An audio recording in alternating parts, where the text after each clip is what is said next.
చేద్దాం. దేవుడు మనందరి కొరకు ఈ లోకములో జన్మించి 2025 సంవత్సరాలు అయిపోయింది.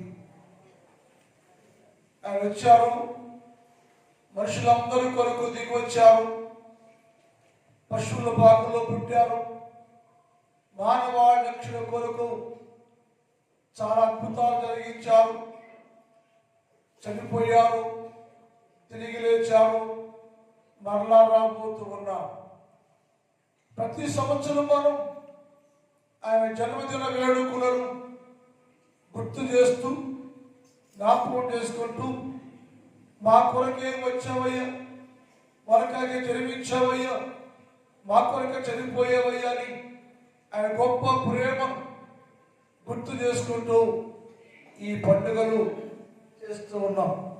పండుగ చేసేదానికంటే యేసుక్రీస్తు ప్రభుల వారు అందరిలో జన్మిస్తే అది ఒక కొత్త జన్మ క్రిస్మస్ వేడుకగా ఉంటుందని లేఖనాల్లో రాయబడి ఉంది.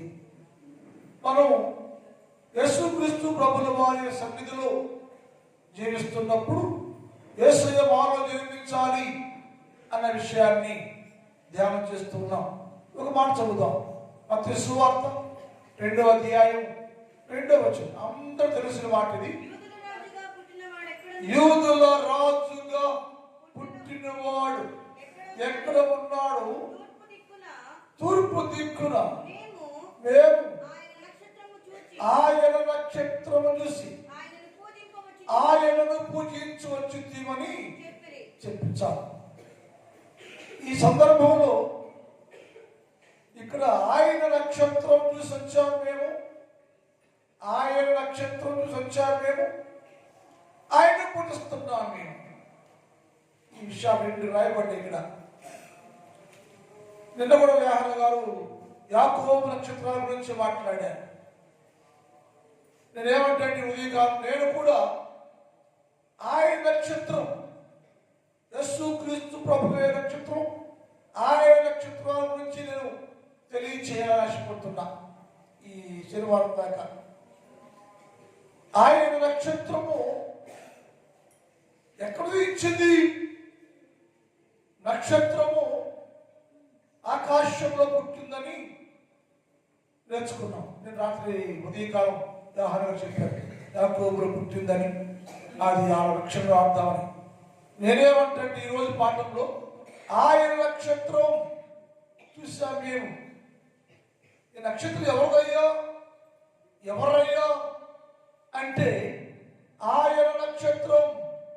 ఆయన అంటే ఎవరు అనగా సర్వలోకాన్ని పరిపాలిస్తున్న రాజైన యేసుక్రీస్తు ప్రభువు వారి యొక్క నక్షత్రం. ఎప్పుడు పుట్టిందయ్యా? యేసుక్రీస్తు ప్రభుల వారు పుట్టక ముందు 1500 సంవత్సరాల క్రితం ఆయన నక్షత్రం పుట్టింది. ఎక్కడ పుట్టింది అంటే ఆకాశంలో ఉదయించింది, ఆకాశంలో పుట్టింది అని వ్రాయబడింది. దానికోసం ఈరోజు పాఠంలో ఆయన నక్షత్రముగా పుడితే వారు చూశారు, 2 సంవత్సరాలు ప్రయాణం చేశారు. పగలంతా రెస్ట్లో ఉండి రాత్రులు మాత్రమే ప్రయాణం చేసి వారు 2 సంవత్సరాలు యేసుక్రీస్తు ప్రభుల వారు భూలోకములో నరుడుగా, నరవతారిగా, బాలుడిగా పశువుల పాకలో జన్మించాడు. ఆయన పశువుల పాకలో జన్మించాల. బెత్లెహేములో ఆయన యేసుక్రీస్తు పుట్టేటప్పటికి నరక మధ్యములో ఆయన జన్మించాడు. పశువుల పాకలు వేసి పెట్టారు. పశువుల పాకలు యేసు ప్రభు వారు పుట్టలేదు.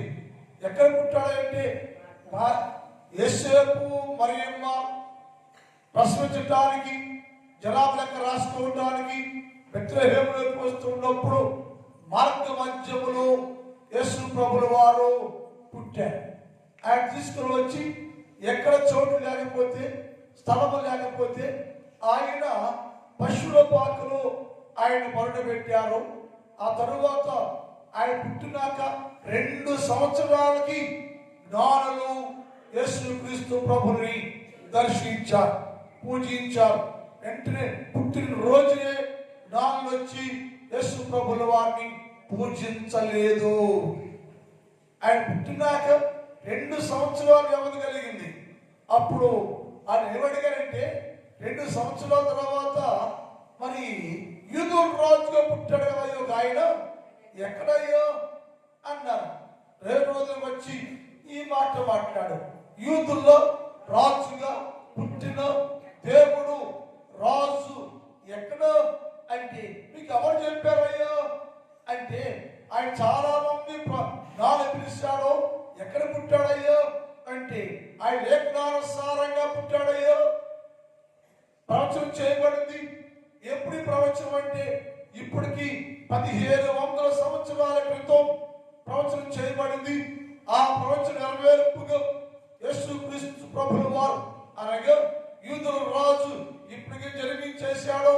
జరిగించి 2 సంవత్సరాలు అయిపోయిందయ్యా అని వారు లేఖనాలను పరిశోధించిన వారు కూడా అనగా ధర్మశాస్త్ర గ్రంథాల్లో వ్రాయబడినటువంటి మాటను పరీక్షించి పరిశీలించి ఆయన పుట్టిన మాట నిజమేనయ్యా, ఎక్కడ పుట్టాడంటే పశువుల పాకలో పుడతాడు అని రాయబడింది. పుట్టాడు 2 ఏళ్ళు అయిపోయింది అని చెప్తే వారేమన్నారంటే ఆయన నక్షత్రం ఆయింది. ఆయన ఏ నక్షత్రం? ఈ నక్షత్రం ఆయింది. ఆ నక్షత్రాన్ని చూసి ఆయన నక్షత్రం అనబడే ఆయనను మేము పూజించటానికి, ప్రార్థించటానికి, ఆరాధన చేయటానికి మేము వచ్చామయ్యా. కాకపోతే అప్పుడు కాలంలో వాహనాలు లేవు, విమానాలు లేవు, ప్రయాణ సౌకర్యం లేదు కాబట్టి నడవాలి. కాబట్టి తూర్పు దేశంలో నుంచి బెత్లెహేములోకి రావటానికి 2 సంవత్సరాలు వ్యవధి కలిగింది. అది చూసి నడుస్తూ వచ్చామయ్యా అని చెప్పాను. నేనేమిటంటే ఈ నక్షత్రంలో అంటే దీని ఇంగ్లీష్ లో స్టార్ అన్నారు. ఈ స్టార్ అనేటువంటి మాటలో మొదటి అక్షరం ఎస్ అని ఉంటుంది. ఎస్ అంటే సాల్వేషన్, రక్షణ, రక్షకుడు, రక్షించేవాడు. ఈ స్టార్ అనేటువంటి నక్షత్రం అంటే తెలుగులో, నక్షత్రం అంటే ఇంగ్లీషులో స్టార్. స్టార్ అంటే దానికి మొదటి అక్షరం ఎస్. ఎస్ అంటే సాల్వేషన్, రక్షకుడు, రక్షణ వచ్చింది. ఇక్కడ ఈ సాల్వేషన్ స్టార్ లో మొదటి మాట అంటే సాల్వేషన్, రక్షకుడు, రక్షణ ఈ లోకంలో జరిగించింది. రక్షకుడు, రక్షణ భూలోకములో జరిగించింది. ఈ స్టార్ లో ఏమంటే సాల్వేషన్, రక్షణ ఉంది అని రాయబడింది. ఎందుకు ఈ రక్షణ?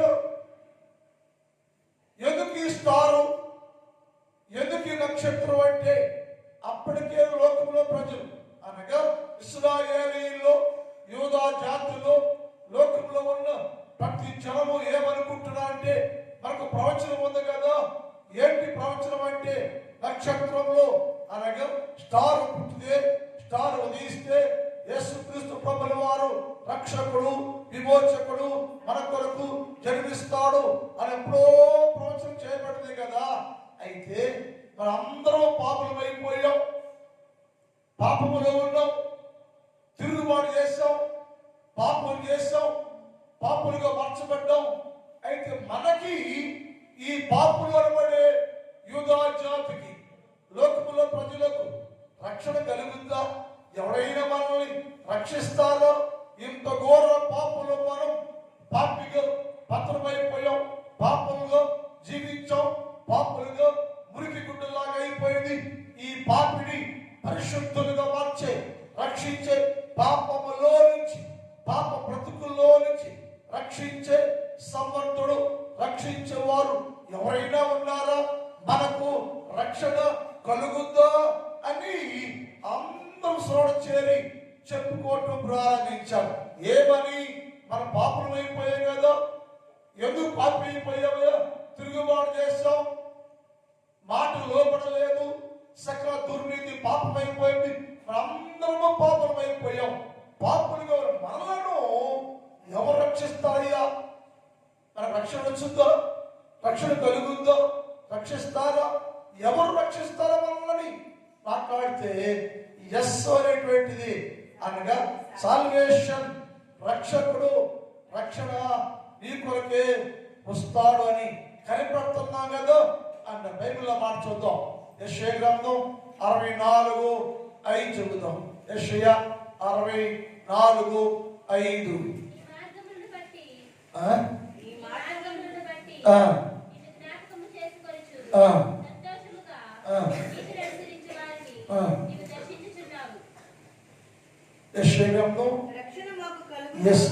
రక్షణ మాకు కలుగునా అని వారు మాట్లాడుకొని చుండ్రి.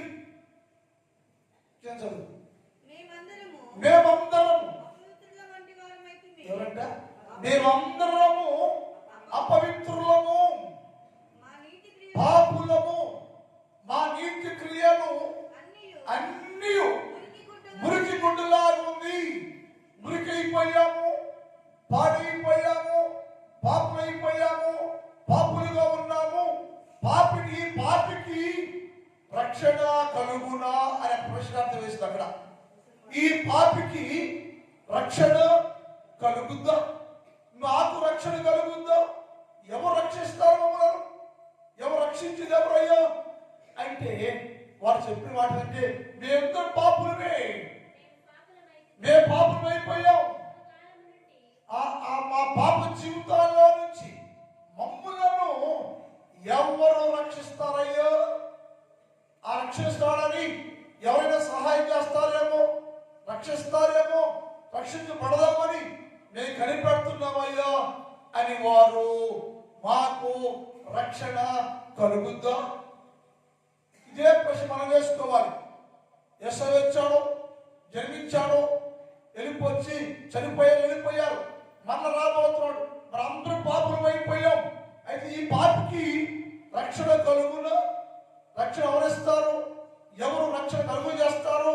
రక్షణ ఎక్కడా అంటే స్టార్లో ఎస్ అంటే సాల్వేషన్, రక్షణ నీ యొక్కకు వచ్చింది అని అన్నాడు. కనిపెడుతున్నావు. ఇంకో మాట ఉంది. యెషయా గ్రంథం 25:9 చెబుతాం. యెషయా 25:9. ఆ దినమున, ఏ దినమున? మేమందరము పాపులుగా మారిపోయి పతనమైపోయి రక్షణ కోసం కనిపెట్టుకుంటున్న దినమున మా పాపాలు ఎవరిని చేస్తారయ్యో? మా పాపాలు ఎవరు మారుస్తారయ్యో? మా పాపాలు ఎవరు క్షమిస్తారు? మా బతుకులకు రక్షణ కలుగుద్దో? ఎవరైనా రక్షిస్తారో? లేక మేమందరము పాపములోనే చనిపోవాలో, పాపములోనే పత్రమైపోవాలో అనుకుంటూ ఉన్న ఆ దినమున జనులు ఇలాగునందరు, ఇదిగో మనలను రక్షించదని మనం కనిపెట్టుకుంటున్న మన దేవుడు, మనకు కనిపెట్టుకుంటున్న మన కోసము రక్షకుడుగా యెహోవాయే స్టార్ సాల్వేషన్ రక్షకుడుగా వచ్చాడయ్యా.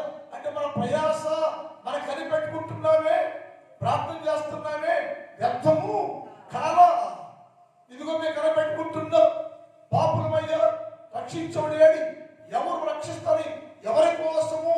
మేమందరము యూదా జాతి, ఇశ్రాయేలు ప్రజలు ఎవరి కోసము కనిపెట్టుకుంటూ ఉన్నామో ఆయన, ఈయనే యెహోవాయే. ఆయన నక్షత్రంగా ఉదయించాడు.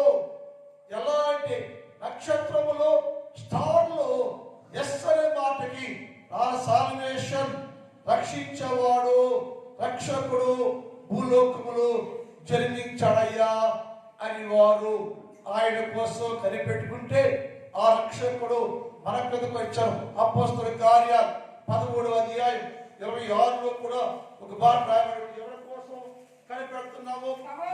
సహోదరులారా, అందరూ పాపులైపోయారు కదా, పాపులు ఉన్నారు కదా, పాపులు బతుకుతున్నారు కదా. సహోదరులారా, అబ్రహాము వంశస్థులారా,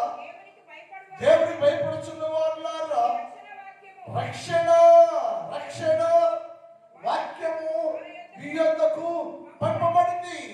రక్షకుడు రక్షణ వాక్యము రక్షించబడేడయ్యా.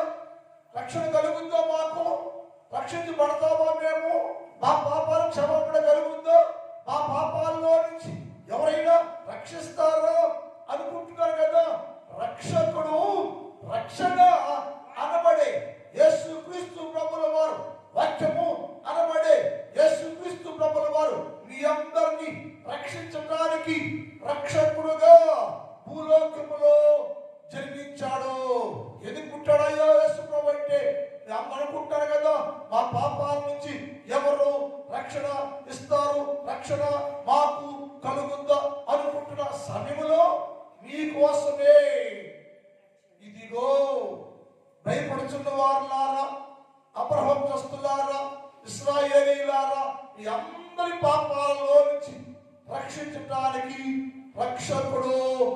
రక్షకుడు మీకు ఎద్దకు పంపబడ్డాడయ్యా.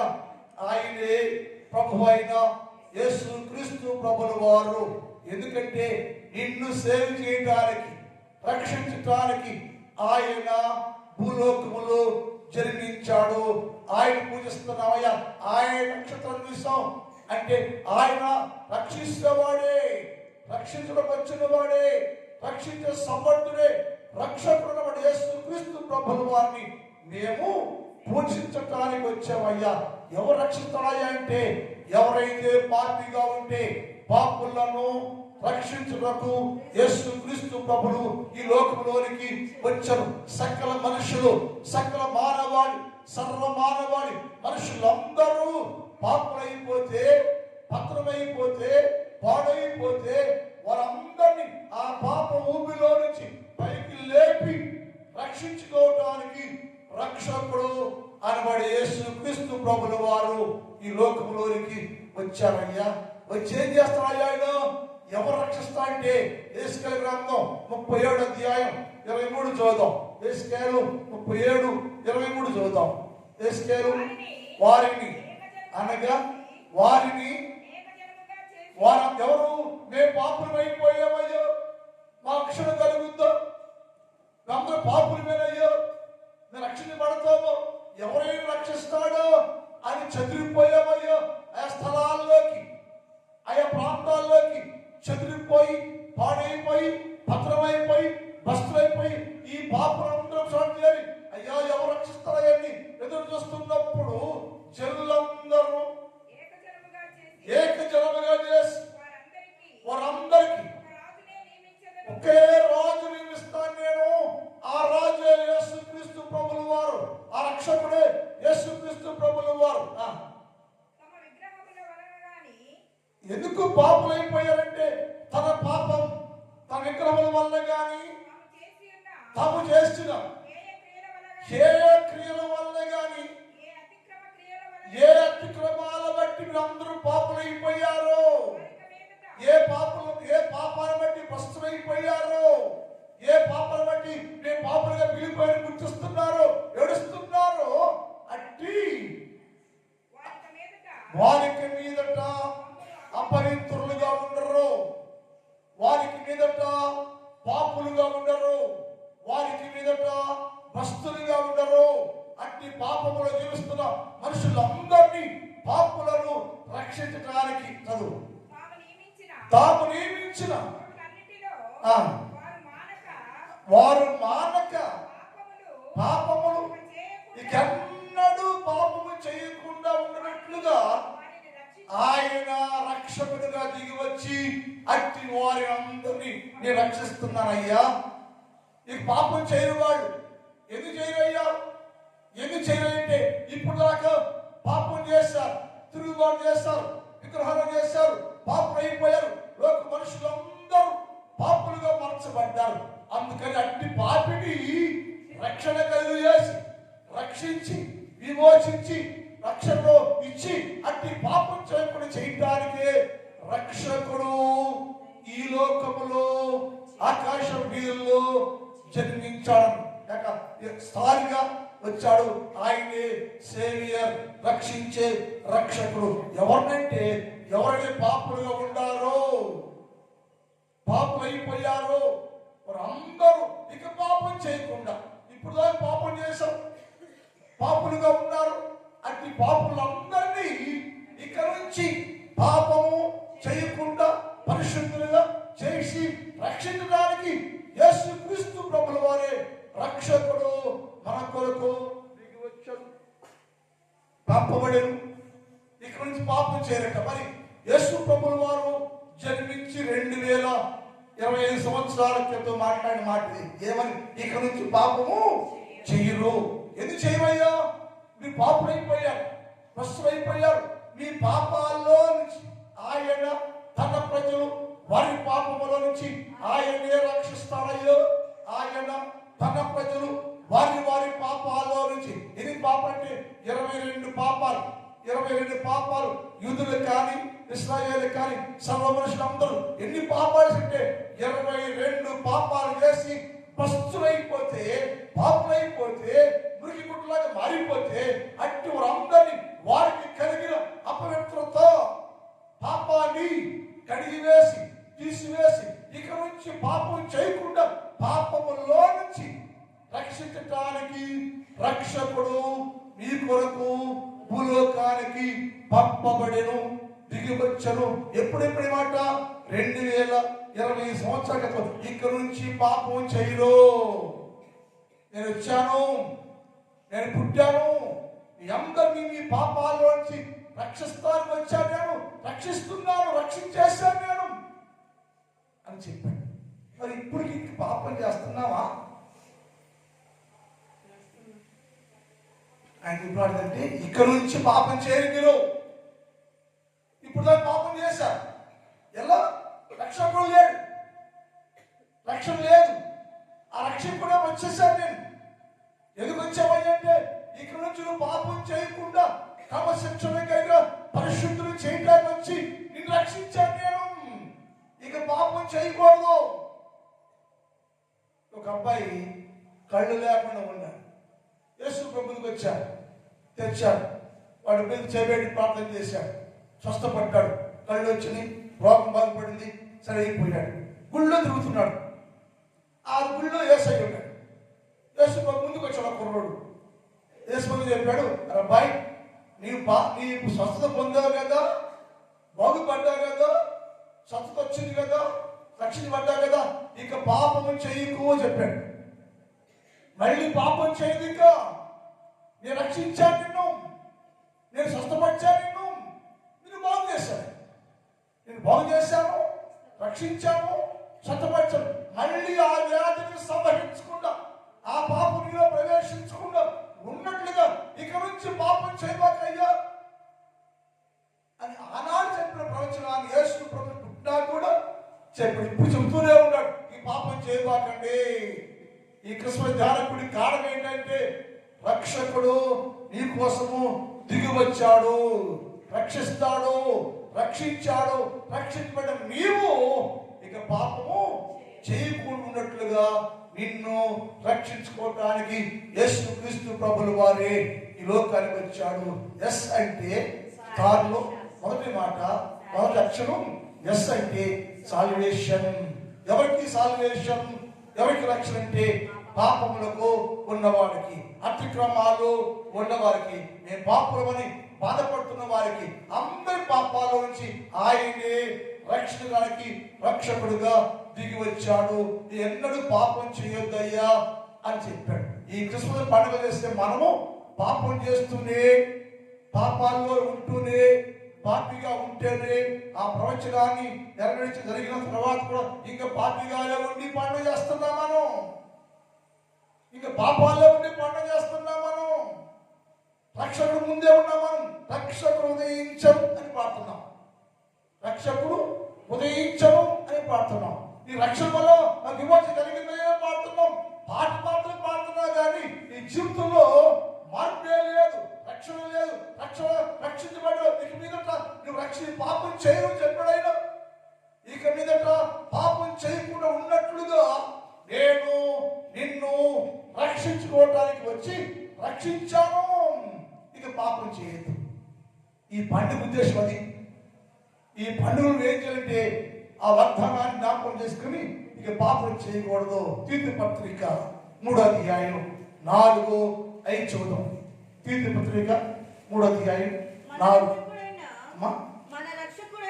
మన ఎవరైనా మనందరినీ రక్షించడానికి వచ్చిన మన రక్షకుడు అదేమన్నారు, మా రక్షణ కలుగుద్దా అయ్యా, మాకు రక్షణ కలుగుద్దా, మనం రక్షిస్తారా అంటే నిన్ను నన్ను మనందరినీ కూడా రక్షించుకోవడానికి యేసయ్య పుట్టాడు. అది కానంటే మన రక్షకుడు ఆయన, మనందరి రక్షకుడు, మనందరి పాపాలోంచి రక్షించిన యేసుక్రీస్తు ప్రభు మన రక్షకుడు.